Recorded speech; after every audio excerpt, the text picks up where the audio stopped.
Ito yung galing ng SCC load out. Ito, dito galing yan.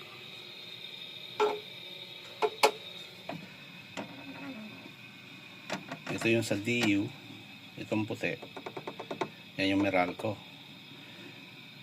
Ito yung load out.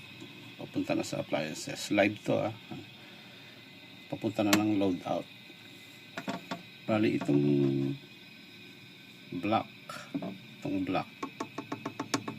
Yan yung output ng inverter mismo. Ito yan. Alam mo, kapag nag-cut off si SCC, nag-LVD siya, magsi-switch off yan. Pansin mo, lumipat dun sa ibabaw yung contact. Sabihin, nasa Meralco na siya or DU. Kapag reconnect naman, nagka-voltage na uli si SCC, magsi-switch uli yan. Ito. Napansin mo, walang kurap yan.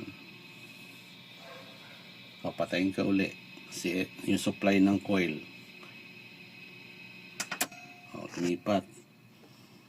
On ko uli. Okay.